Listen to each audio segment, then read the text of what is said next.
Mukama yeebazibwe nnyo abooluganda batuwuliriza. Banaye Mukama mulungi, tubaagala nnyo.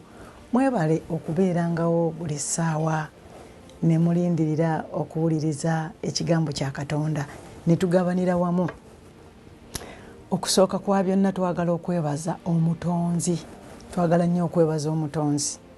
Mukama tulina okumuwa ekitiibwa era tumwebaza ku kaseera kano nti Mukama tukusinza, tukugulumiza okubeera nga tugabana ku ggwe Mukama. Mukama twagala okumanya. Mukama twagala tweyongera okutegeera. Mukama twagala tumanye ekigambo kyo. Mukama twagala tumanye twetoowaza tutya, tukumanya tutya, tubeerawo tutya ne tukufuna Mukama. Nsaba ekisa kyo Mukama kikwate ku ssekinnoomu kaakano gwali wano ampuliriza nga bw'otegeka ne Bayibuli yo, kubanga tewaliwo kyonna kye twogerako nga tetusomye ekigambo kya Katonda. Mukama nkwebaza olw'amagezi go, olw'ekigambo kye ekituufu, olw'ekisa kyo ffe okubeerawo, si lwakuba nti ffe tusingayo oba ffe batukuvu abasingayo, naye lwa kisa kyo. Si lwakuba nti ffe bamanyirivu ennyo mu bukugu bw'okubuulira enjiri n'okusoma Bayibuli, naye Mukama otuwadde buukisa taata. Nkwebaza olw'amaanyi go, ate nkwebaza n'olw'abooluganda bonna b'oleese, b'owadde obudde Mukama okujja okusaba ne tuyiga ekigambo n'okuwuliriza. Mukama yatuwa obudde kubanga abamu tebabaddeewo, naye era Katonda bangi nnyo bagenda okuwa obudde. Mukama tukwebaza olw'abantu b'olokodde okuyita mu njiri eno. Nkwebaza bwebaza taata kubanga oli wa kisa, oli mutukuvu, oli w'amaanyi, era nkuddiza ekitiibwa n'ettendo Mukama mu linnya erya Yesu Kristo Mukama waffe, amiina. Banaye Mukama yeebazibwe nnyo, balamusizza nnyo mwenna mu linnya erya Yesu Kristo Mukama waffe, amiina. Amannya gange mpitibwa Meeyi Kawaala oba Maama Meeyi, Pastor Meeyi, amannya mangi gali wano, naye ekigambo ekikulu ye Mukama atuwadde obulamu, era bwe tumuweereza nnyo bwe tutyo. Bayibuli eyogera mu Baluumi, waliwo ekyawandiikibwa ekyo kyenjagala ennyo, agamba nti kale omuntu bw'asanyusa ennyo bw'atyo Katonda, abantu bamusiima. Abantu bwe baba bakusiimye oba tebakusiimye, bwe bakusiima wabeerawo amannya ge bakuyita, era ne baba tebakusiimye era wabeerawo amannya ge bakutuuma. Naye kati twagala tufune sayidi ey'obwa Katonda, tulabe nti atuwa amannya amalungi. Bulijjo ebya Katonda birungi. Ekyawandiikibwa tugenda kukisoma tukitegeere nti buli lw'osanyusa ennyo Mukama, osanyusa nnyo Katonda n'abantu bakusiima. Oyagala okusiimibwa abantu, weetaaga Mukama. Byonna nga byokola byakusanyusa Katonda. Osooka kusanyusa Mukama n'olyoka ofuna okusanyusibwa eri Katonda. Twagala tuyige, tugenda kuyiga ku kigambo nti omuntu yenna yeetaaga okuzaalibwa omulundi ogwokubiri. Kuzaalibwa omulundi ogwokubiri. Naye nga tetunnatuukayo, njagala nnyo beebaza abooluganda mmwe abafunye akadde ne mubeera nga mujja ne tusabira wamu ku layini. Omanyi bwe nsoose nkugambye nti buli lw'osanyusa Katonda ofuna erinnya ettuufu, naye ensi naye eyinza okutuuma erinnya nga bwekulaba. Omanyi kye baatuuma omwami ono omusumba? Baamutuuma taata Zeero. Gwe noozannya. Buli kyokola ensi kyeraba, ebyo bye bibala. Naye ate buli kyobeera abantu bwe baba tebalabyeko, era kye balaba ng'ensi, ng'omuntu, nga ffe bwe twatondebwa, kye tulaba kye twogera. Naye kyova olaba nti olwaleero twagala tuyige ku Bayibuli etugambye mu Yokaana 3:3 nti oteekwa okuzaalibwa omulundi ogwokubiri. Ebigambo bino byali wakati wa Nikodemasi ne Yesu. Naye omwami ono, omusumba ono, bw'alibawa ku bujulizi oba abaagala okuwulira ku luyimba lwe, ono omusumba w'eyo Buwenge mu Busoga n'omukyala we Aida bateganya.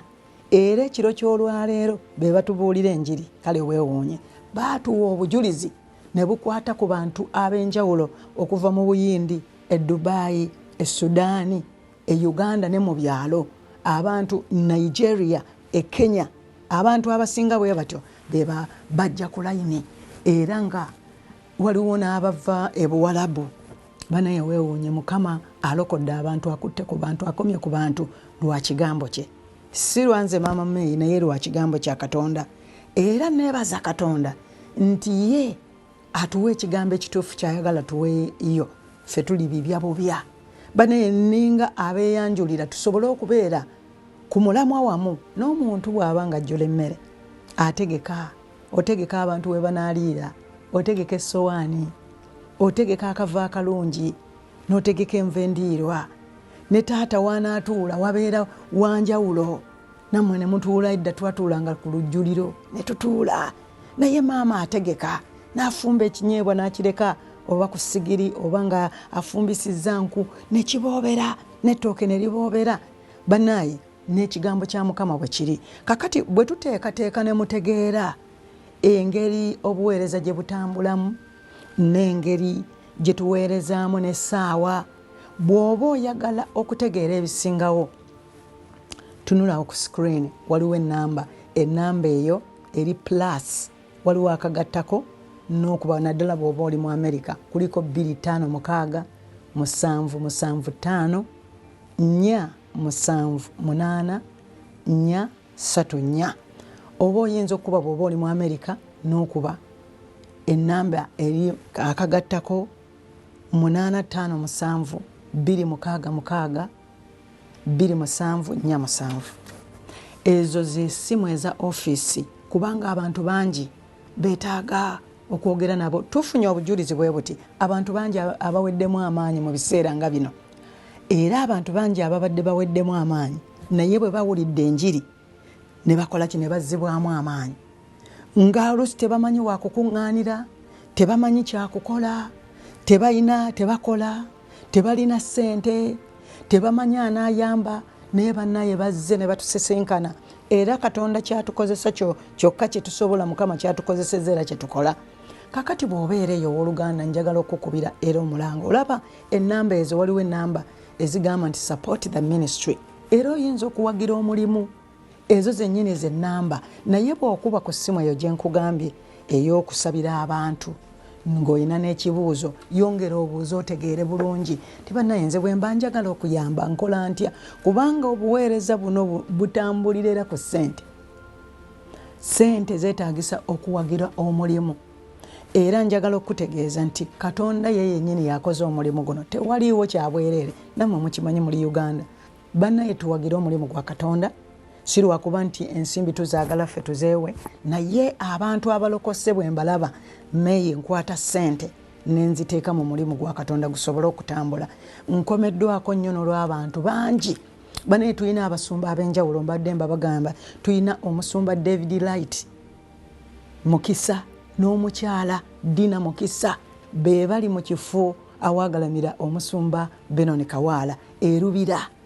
Enjiri eri ey'etokota ekifo kyakyuka, tekiri kyekimu.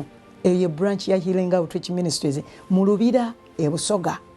Era gwali e Busoga nga tolina wosabira ekifo weekiri eyo mu Lubira osobola okusaba. Tuyina abaweereza, tuyina Evangelist Joshua, tuyina abaweereza amannya mayitirivu obungi. Era bwe munaabeera nga muzze, mugenda kubeera nga muwulira enjiri okuva mu bantu ab'enjawulo. Tuyina omukyala bamuyita Maama Majore Kaweesa, bw'owulira bw'aweereza okomebwako. Ebiseera ebyo famire ye yonna Katonda yagikomyeko, nga waliyo ne n'abakyala bannange. Era tujja kubeera nga tubategeeza tulina ebirungi, tulina abantu abalungi abayinza okutuyamba era okusaba naffe. Abaweereza wa Mukama we bali, Mukama omulungi bannaaye abawa omukisa. Tulina omwana Embula Karevu omuto abuulira enjiri, bw'ogiwulira ya kikulu. Oyo Alex Namujulirwa, abasinga mumumanyi. Omanyi ffe abantu abasinga tulaba bweru, naye luli twabuulira enjiri ng'egamba, Bayibuli egamba Mukama ng'atuma Samweri ng'amugamba nze siraba bweru, abantu be balaba ebweru naye nze ntunuulira mutima.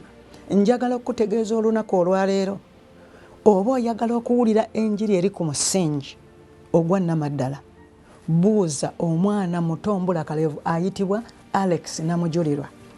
Abuulidde enjiri, abantu ne baddamu ne balokoka buto naye. Ebibala bye tulina biyitirivu. Tulina omusumba okuva India ayitibwa Pastor Dannappa. Era India tulinayo International Healing outreach, Healing Outreach Ministries yatuuka dda e Buyindi. Ono Mukama yagende asagula n'akoma. Bw'owulira omusajja ono bw'omulaba omuyindi ono Pastor Danapa ali very very committed excuse me, musajja yeewaayo ayina okwagala buli kaseera akeera ku church bannange. Obuweereza, tulina omwana omuwala eyazaalibwa omusumba eweerubira mu Busoga bamuyita Precious Nakakande. Mwana ono muto ali ku university e Makerere abuulira enjiri. Era ono nga omuvubuka oli eyo tulina e package y'abavubuka mu kanisa. Eno ye generation egenda okubeerawo egenda okubuulira enjiri. Mbabuulira abaweereza bano bonna musobole okukimanya nti Katonda atuwadde ki? Atuwadde omukisa. Bino byonna bijja kubakomako kubanga buweereza bwa Mukama. Bano bonna baweereza ba Katonda ababuulira enjiri. Abawulira enjiri tulinamu abooluganda bo nabo bali muli baseesereza muli babuulira enjiri. Enjiri eri ku musingi gwennyini. Tulinako ne Maama Meeyi era ayigiriza n'asabira abantu. Banaye twebaza Katonda. Abooluganda bangi tubalamusizza, basumba bannange tubalamusizza. Mwebale nnyo okuyimirira mu buweereza, mwebale nnyo okwagala Katonda. Banaye mwenna mbatumira baganda bange, ntumira omusumba wange Pastor Robert Kasaija ow'oku Redeemed Church bannange n'abaweereza bonna, Evangelist Drake Kanaabo n'abakyala, Reverend Nyanzi bannange, abaana bange Deborah Kisakyo Mukisa Naalongo ne Andrew Mukisa n'abalongo baffe banaye mbatumira. Paulo Kawaala, Filipo Ntendala Kawaala mu Buyindi nkutumira, Danieli Muwanguzi Kawaala nkutumira, Naalongo Mponya ne baganda bange bonna n'emikwano gyange gyonna n'abasumba bange abansumbye. Bino byonna bye twogera biva mu kigambo kya Katonda. N'abanna bonna banna members abali ku TV, Mukama banaye tusabe Katonda atukolera ebikulu. Kyotamanyi kye kivaamu ekyamaanyi, katuwulire enjiri. Ekyawandiikibwa kino tugenda nga tufunza. Naye njagadde nnyo okusiima abantu bange ab'emikwano gyange bannaaye. Ntumira n'omusumba wange Pastor Bosa ne mukwano gwange Susan Bosa n'abasumba mu community wano bannange mu Boston, Massachusetts, ba Reverend abalungi bonna bali wano bannaaye. Mukama abawa omukisa. Twebaza Katonda, twebazizza nnyo Katonda kubanga tukoze bulungi. Ekyawandiikibwa kigambye kankisome kubanga bwe naabeera mu mboozi, emboozi naye ennyumira nnyo. Ekyawandiikibwa kigambye bwe kiti. Yesu n'addamu n'amugamba nti ddala ddala nkugamba nti omuntu bw'atazaalibwa mulundi gwakubiri tayinza kulaba bwakabaka bwa Katonda. Omuntu bw'atazaalibwa mulundi gwakubiri tayinza kulaba bwakabaka bwa Katonda. Eno Yokaana essuula 3. Yokaana essuula 3 meno kirungi ogitandikire ddala ku ssuula esooka. Ogenda kubeera ng'ofuna obubaka bulungi nnyo. Abantu ba Katonda babuulidde enjiri bannaaye era neebaza abasumba bonna mu Uganda. Mubuulidde enjiri. Era mbatumira manya gange nze Meeyi Kawaala. Mbatumira muyimiridde mubuulidde enjiri. Era tweyongere tubuulire enjiri. Era kye kituufu okubuulira enjiri eri ku musingi ogw'amazima. Abantu balokoke badde eri Mukama. Nti omuntu yenna bw'atazaalibwa mulundi gwakubiri tayinza kulaba bwakabaka bwa Katonda. Naye ono yali omusajja wano Omufalisaayo. Bayibuli gweyogerako mu ssuula ey'okusatu agambye nti awo waaliwo omuntu, olunyiriri olusooka essuula 3 Yokaana essuula 3 olunyiriri olusooka. Awo waaliwo omuntu ow'omu Bafalisaayo erinnya lye Nikodemo, mwami mu Buyudaaya. Olwokubiri lugambye nti oyo najja gy'ali ekiro n'amugamba nti Labbi, ng'agamba Yesu, tumanyi nti oli muyigiriza eyava eri Katonda, kubanga tewali muntu ayinza okukola obubonero buno bw'okola ggwe wabula Katonda ng'ali naye. Jjukira mbadde mbategeeza ne mbagamba ekyo ky'oli ensi kyegenda okuyita. Ebikolwa byogera nnyo okusinga okwogera. kyonna kyoli mukyala oba mwami oba musumba oba muweereza mukkiriza kyoli ku kyalo ku community y'ensi kyegenda okuyita naye wuliriza omwami ono Nikodemu erinnya lye Nikodemu okuva mu Buyudaaya nti najja ekiro n'amugamba nti Rabbi yafuna n'omukisa abakulu batuukikako ekiro naye nyimanyi Yesu yali mwetoowaze kubanga ekyo kye kyamuleeta ku nsi weewuunya omwami ono kyamuleeta ekiro oyinza okugamba oba yatya ekibiina okumulaba nga ayina enkolagana ne Yesu oba nga ajja eri Yesu oba yayagala yajja afune okwogera okuwanvuko ne Yesu. Waliwo awo ebibuuzo bingi kubanga eriyo abantu abamu nga olaba omuntu ddala akola ekintu ekituufu ekirungi nga muntu wa Katonda ayinza n'okuba musumba ng'ali ku kyalo ng'omulaba akola eby'amaanyi naye nga eggurupu gy'olimu tekuganya kukkiriza ekyo omusumba oyo kyabuulira oba owooluganda yenna nga kyabuulira kya mazima n'obubonero n'ebyamagero n'ebyakola n'ebikolwa bye ng'omulabira ddala muntu wa Katonda naye nga olw'ebikwetoolodde oba olwa gurupu ekwetoolodde toyagala kuvaayo kubeera nga olina ebibuuzo by'obuuza osobole okutegeerera ddala nti bannange nnyinza nti okufuna obulokozi naye ng'ate mu mutima gw'owulira okyagala kyova olaba bulijjo era tubadde nga tubuulira nti ekikwetoolodde oba omukwano gw'oyita nagwo gwe guditamininga yo destiny guditamininga obuwanguzi bwo mu maaso oba obulamu bwo omukwano gw'oli nagwo naye wano nzirayo omwami ye yajja kiro alabe Yesu n'amugamba nti kubanga n'amugamba nti tumanyi nti omuyigiriza gwe oli wava eri Katonda kubanga tewali muntu ayinza kukola bubonero buno bw'okola gwe wabula ng'ali nga wava eri Katonda awo yakoonamu kubanga ekyo kye yalaba ng'alaba Yesu akola ebyenjawulo ng'alaba Yesu ayogera byanjawulo ng'alaba Yesu ng'abategeeza nti nze natumibwa kitange naye ng'Abafalisaayo bano tebaganyanga era tebayagala nakuwulira era nga mpozi bwe tubuulira enjiri abasinga ne babeera nga bakiwakanya naye nga omuntu yenna bw'ozaalibwa omulundi ogwokubiri n'okkiriza Yesu Kristo ng'omulokozi wo olokolebwa. Luli twayiga kubibala nga tuyiga kubibala omuntu bw'olokoka n'okkiriza Yesu Kristo n'omwatula n'akamwako n'ogamba nti okuva olwaleero ndokose n'omala omuyingiza mu mutima gwo n'omuyingiza nga kyokola olwaleero Mukama n'amala ayingira mu bulamu bwo akyusa obulamu bwo n'otandika okufuna embala ebibala ebikugwanidde eby'obutukuvu eby'omwoyo omutukuvu kyova olaba nti nayagadde muli nzireyo nga njogere ku muntu ofuna otya ebibala bw'omala okukyusibwa n'olokoka n'ozaalibwa omulundi ogwokubiri okyusibwa n'ojjuzibwa amaanyi ag'omwoyo omutukuvu era nga bwe tugenda mu maaso omwami ono yayongera okubuuza ebibuuzo era tugenda kweyongera tulabe kakati tumaze okukisoma ekyo ekyowokubiri katulabe olunyiriri olwokusatu agambye atya nti Yesu n'addamu n'amugamba nti kubanga ono yamugamba nti oyo Nikodemu yagamba bw'ati kankuddiremu nemekutabula oyo najja gy'ali n'amugamba nti Rabbi tumanyi nti oli muyigiriza eyava eri Katonda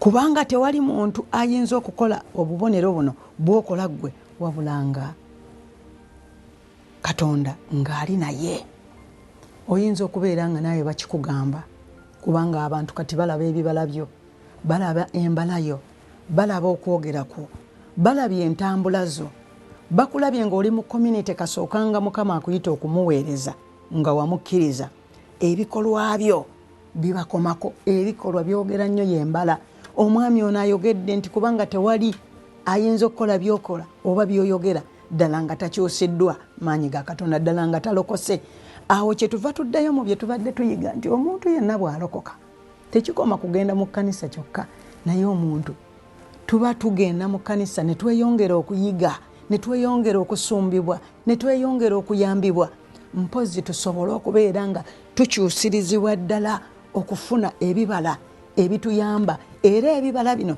bye bituyamba okuyingira eggulu.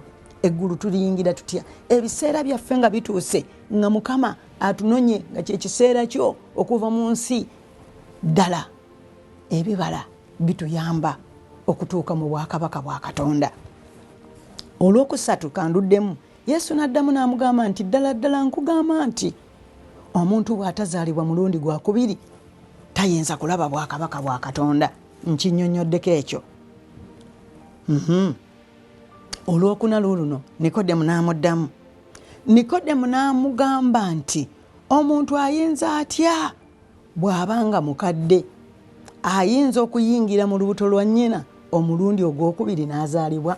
Owulira omwami ono Nikodemu ebigambo ebyamuleeta nga ddala ayagala ddala okweyongera, abuuza nti ddala omuntu ayinza atya okuzaalibwa omulundi ogwokubiri, ayingira mu lubuto lwa maama we ate ne bw'abeera nga mukadde n'azaalibwa omulundi ogwokubiri? Ekibuuzo ekyo kyali kirungi. Era ono bw'abeera nga yali mu kibiina, yali muyizi mulungi ddala.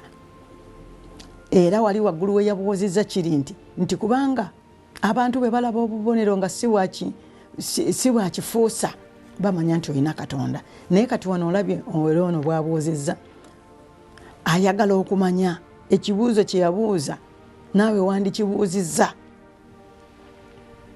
Kino kyali kituufu ekibuuzo okubuuzibwa. Kakati wulira Yesu bw'amuddamu, ye okwo kwe kuzaalibwa okw'omubiri, era Yesu byonna abyogera wano. Kakati katulabe olwokutaano. Olwokutaano agambye tuli mu Bayibuli era bwikola Bayibuli yo. Yesu n'addamu nti, Yesu yaddamu nti n'agamba ddala ddala nkugamba nti omuntu bw'atazaalibwa mazzi na mwoyo tayinza kuyingira mu bwakabaka bwa Katonda. Amazzi n'omwoyo, kino kigambo kya mwoyo. Yayogera ku kiri kye yayogerako kye yaliko nga Yokaana ayogera omubatiza nga azze okubatiza, naye ng'agamba nti nze nzize naye nyuma wange wali yajja, nze nzize okubabatiza mazzi ne mu mwoyo, waliwo ajja. Olw'omukaaga lugambye bwe ruti soma. Agambye nti ekizaalibwa omubiri kiba mubiri. Kye kiri ekibuuzo Nikodemo kye yabadde abuuza, ng'abuuza nti omuntu okuzaalibwa omulundi ogwokubiri oba olina okuddayo mu lubuto lwa maama wo ne bw'obeera ng'oli mukadde n'ozaalibwa. Naye kati Yesu agambye nti ekyo ekizaalibwa omubiri kibeera mubiri, n'ekizaalibwa omwoyo kiba mwoyo. Kubanga buli lw'olokoka n'okkiriza Yesu n'omukkiriza n'olokoka n'obatizibwa mu mazzi n'omwoyo omutukuvu, oba obatizibwa mu mazzi n'omwoyo, ekyo kya mwoyo. Yesu n'agamba bw'ati mu lw'omusanvu, n'agamba teweewuunya kubanga nkugambye nti kibagwanira okuzaalibwa omulundi ogwokubiri. Ate yayogeranga bw'ati nga buli kyayogera n'omutima gw'ono omwami ekirimu akimanyi. Yadde Nikodemo oluusi yalinga tannafulumya kigambo, naye Yesu yanyumyanga kubanga ye Katonda bw'ayingira mu ffe ayingira ku mutima. Wuliriza ebigambo bya Katonda. Wuliriza ekigambo kya Katonda olunaku olwaleero. Agambye nti bw'ozaalibwa omulundi ogwokubiri n'ojja lwolaba obwakabaka bwa Katonda. Njagala okusabirako kaakano mu linnya lya Yesu. Gamba nti olwaleero nzikiriza okuzaalibwa omulundi ogwokubiri. Gamba nti olwaleero nzikiriza Yesu Kristo okubeera omulokozi wange, kubanga Bayibuli egamba nti oyo ayatula n'akamwa ke n'akkiriza n'omutima gwo, n'okkiriza n'omutima gwo nti Yesu Kristo yafa ku musaalaba, n'aziikibwa, n'azuukira, yatufiirira, n'ava emagombe, nti alirokolebwa. N'olwekyo gamba nti Mukama nzikiriza nti gwe wafiira ddala, gwe watufiirira, n'ojja ffe tulokokere ku ggwe. Mukama nkwebaza oluganda ono kubanga omulokola kaakano. Nsaba Katonda wange byonna ebibadde bikusiba, oba mikwano oba bya bugagga oba ebyo bye baali bakuloga, bye baali bakulaamirira ng'oli mwana muto, nga bakusalasala emisale ne bagamba ono talibeera bw'ati, oba ebikolimo ebiva mu bantu eyo gy'okolera nga bagamba tolibeera bw'otyo, tolikola bw'otyo, era tugenda kukuloga. Katonda ono Yesu Kristo Mukama waffe tewali kimulema. Wansi w'ensi Bayibuli egamba nti Katonda waliwo ekimulema, tewali kimulema. N'olwekyo kyeweetaaga gamba nti olwaleero Mukama nzizo nyambululeko byonna ebibadde binnuma, nzizo nyambululeko ebibadde binsiba, bizinensi yange yesiba. Mukama manyi bulungi nti gwe omunnazaalesi akola obubonero n'ebyamagero gw'onsumulula olunaku olwaleero. Mukama mugambe ti Mukama nkusaba onzijire ddala mu bwavu, emirimu egibadde gimbula Mukama nsaba emirimu ogimpe sobola okukola ssente, naye ng'ekisingayo kwe kwenenya ebibi byo. Gamba Mukama nsonyiwa ebibi byange byonna, nsonyiwa ebyonoono byange byonna bye mbadde ntambuliramu. Njagala okugamba ng'oli wakati mu kusaba nti Katonda asonyiwa ekibi ekinene n'ekitono. Teweesiba gwe wennyini, totambulira ku magezi go, naye jjanga olunaku olwaleero, kubanga Yesu yagambye nti omuntu kimugwanira okuzaalibwa omulundi ogwokubiri. Oteekwa okuzaalibwa omulundi ogwokubiri mu mazzi ne mu mwoyo. Era nsaba omwoyo wa Mukama akuluŋŋamye. Gamba Mukama neewaddeyo, paddeyo omutima gwange, gulawo omutima gw'owooluganda ogambe Mukama lokola obulamu bwange, lokola abaana bange, lokola famire yange, Mukama lokola omwami wange. Nkukkiriza olwaleero Mukama, era njatula n'akamwa kange nti gwe Kristo Mukama wange, gwe mulokozi wange. Gamba Mukama nti kati tambuza obulamu bwange, ntambule nnyongere okukutegeera n'okukumanya. Gamba nze weeyogereko erinnya ogambe nzikiriza Yesu nga ye mulokozi wange, era nkutwala olwaleero nga nkwatula nti oli mulokozi wange, era n'atambula naawe. Yingira mu byange byonna ondokole, onsangula ebyonoono byange byonna Mukama, twala ebyonoono byange byonna. Weebale nnyo Mukama kubanga ondokodde, weebale nnyo kubanga Mukama onsonyiye. Ate era saba Mukama omugambe, kubanga waliwo abantu b'obadde osibye ku mutima nga tobasonyiwanga, baakukola ebizibu, baakukola ebinene, gwe kati obikutte, ate ebyo bye bikusibye. Naye gamba nti Mukama Katonda wange, nkusaba olw'Omwoyo Omutukuvu n'enjiri omukyalo ono Maama May gy'ava okubuulira nti nsonyiwa, sonyiwa. Oyinza okuba okyawulira obulumi, naye gamba nti Mukama nsonyiwa, nsonyiwa omwami oyo yakola kino, nsonyiwa oyo muganda wange yankola kino. Kyogere n'erinnya ly'oyo omuntu olyogere, gamba nti musonyiira ddala Mukama. Era olw'ekisa kyo n'Omwoyo Omutukuvu omukyalo ono gwabuuliddeko, manyi nti Omwoyo Omutukuvu yagenda okumpanirira nze nkole ekituufu, nsobole okusonyiira ddala. Oyinza n'okubeerayo nga ggwe naawe walokoka dda, naye ng'eki kyakusibye butasonyiwa. Banaye sonyiwa, let it go. Gamba nti Mukama nta byonna ebyankolwako, Mukama neenenya mu maaso go, era nsonyiwa Mukama, kubanga kyenjagala njagala okufuna obulamu obutaggwaawo. Njagala okulabika nga obwakabaka obw'omuggulu tebumpitako. Mukama saamaanyi go Mukama gannyambalire Mukama. Mwoyo Omutukuvu ka ku bulamu bwange, otandike okunnuŋŋamya, oluŋŋamya emirimu gyange, oluŋŋamya amaka gange, oluŋŋamya obufumbo bwange. Yesu kyala mu maka gange, Yesu akyadde mu maka go olunaku olwaleero, era nkusabira mu linnya erya Yesu Kristo, nsaba ekisa kya Katonda n'obulungi bwa Katonda n'omukono gwa Katonda bibeere ku bulamu bwo mu linnya lya Yesu. Oyinza okubeerayo nga walokoka dda, naye ng'era olaba ebintu bibadde tebitambula. N'olwekyo gamba Mukama neenenya okubuusabuusa n'obutakkiriza, neenenya entambula embi ze mbadde ntambuliramu, neenenya Mukama okubeera nga mbadde mu kkanisa emyaka n'emyaka naye nga sikkiriza nga kukyusibwa. Gamba Mukama nti gwe okyusa nkutegedde ng'Omwoyo Omutukuvu ajja kunnyamba nfune embala empya, mbeere n'ebibala ng'okwagala, ekisa, okugaba, okukakkana wansi w'omukono gwa Katonda, okukkiriza, obulungi, okukolagana mu linnya lya Yesu. Ebibala bino tubyetaaga ng'abakkiriza. Gamba nti Mukama nkwebaza kubanga ompadde ebibala eby'omwoyo nsobole okutambula, kubanga ebibala eby'omwoyo bwe mbanga ettabi nga Yesu bw'agamba mu Yokaana 15.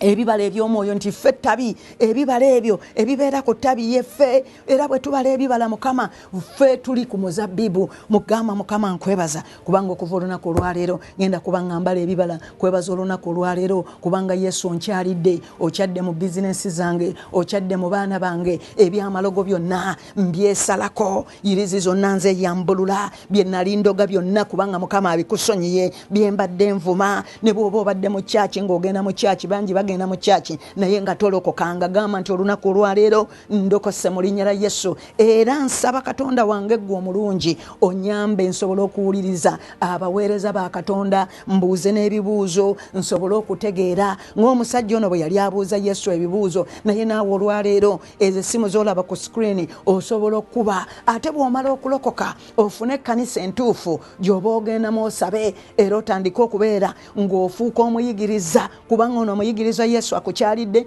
bw'oyongera okuyiga ekigambo kya Katonda otandika okumuweereza kubanga ekyo Katonda kye yakuyitira. Mukama mu linnya lya Yesu nkwebaza kubanga weeyongera okuyiwa omwoyo wo okulokola n'okuwonya ebibadde bisibiddwa. Gwe abadde asibiddwa nga wagwa nga wava ku Mukama kubanga obadde tokyakuŋŋaana, mu linnya lya Yesu golokoka, rise up, golokoka. Mukama yennyini akukwatako kaakano, akulokola, akuzzaamu amaanyi. Teweesalira musango nti obadde otambulira mu kibi. Gamba Mukama nti nsonyiwa, akunaazeeko ebibi byo byonna. Mukama akwagala, jangu gy'ali, agamye mujje gy'ali. Mwenna abakoyera abazitowereddwa Mukama anaabawummuza. Mukama azze kuwummuza, tumwebaza Mukama. Kyenva nkwebaza Mukama wange, kabaka omulungi kubanga otulokola, otuzizzaamu amaanyi, otuwonyeza era ozza okukola revival mu ggwanga lyaffe Uganda. Tusabira abakulembeze Mukama gw'obawa amagezi okutegeera n'okubikkulirwa. Era Katonda wange buli ali mu community wonna nga wamuwa obuvunaanyizibwa Mukama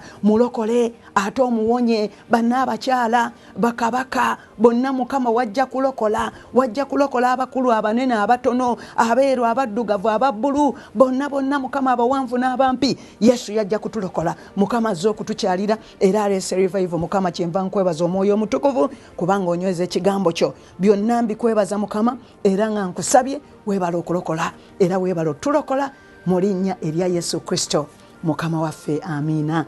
Mukama bawenye omukisa. Meika wala agemanya gange. Amen.